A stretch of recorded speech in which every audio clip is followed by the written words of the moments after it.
Failure is not an option. What's going on, guys? Armando Gong here, back with another video, here to just have the right conversations to lead our best life. If you have not done so, please subscribe to my channel and also click the notification bell to find out whenever I push out new videos. I had this thought after realizing that this is the first time I've missed my daily videos for the first time in roughly 23 days, 24 days. And to me, what struck to me was like in the beginning, I first realized it once I woke up this morning and was like, oh crap, I didn't make a video yesterday. And what happened after this, I basically broke my streak, and that's why I'm making this video, and I felt bad about it, and I'm like feel down on myself that I couldn't keep my word on something, and it was a failure in my head.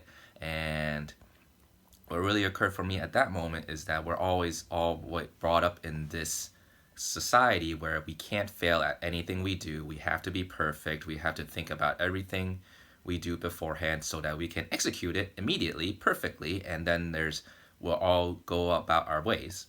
When in reality, failure actually, I've thought about it much more, and like failure actually is okay. There's nothing wrong with it. It happens to all of us.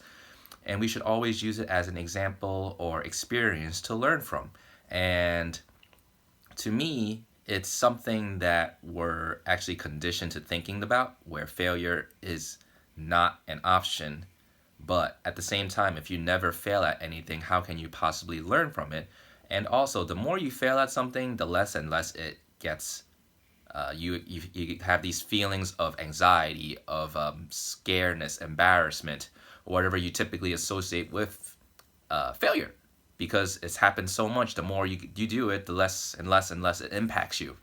Whereas a lot of times in the prior thinking, where failure is not an option, you fail once, you get all these emotions just because this experience is so new and you never encounter it.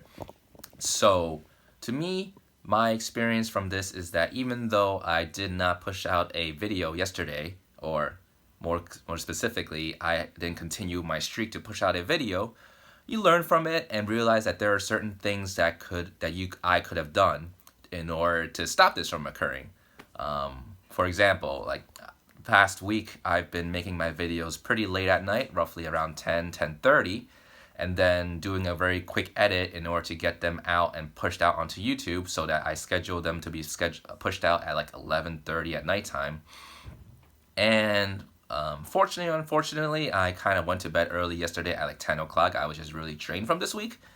And that's what happened. Like, I did not put in place the right things that I could have done in order to ensure my success.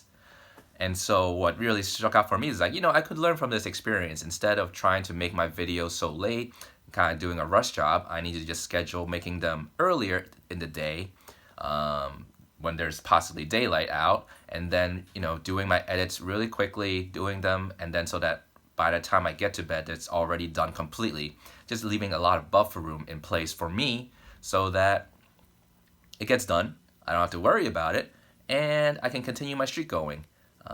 I know there are other content creators and people who choose to like make a lot of batch videos, where they make a lot of videos one after another in a specific day, so that they have a whole, like, let's say, week's worth of videos within, and just you have to spend one day to create them all. And doing these videos every day is something I'm choosing to do because it helps me just get my thoughts out every day and just give me this practice daily. And I like this practice of just pushing out something every day and making it work.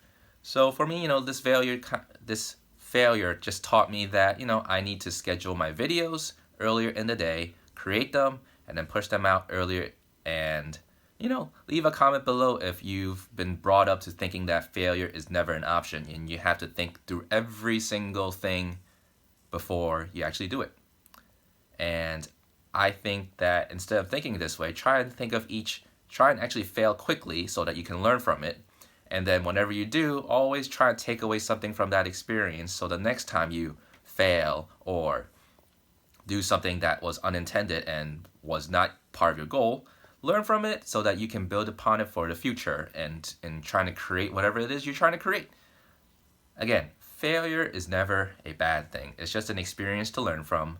All the feelings we get from it are real, but at the same time, the more you do it, the less you get those feelings in you, and you don't experience them as much, nor do they impact you as much. So that's my 2 cents for today. I actually will make another video after this so that I can keep it up and make up for the work I missed yesterday. Again, my name is Armando Gong.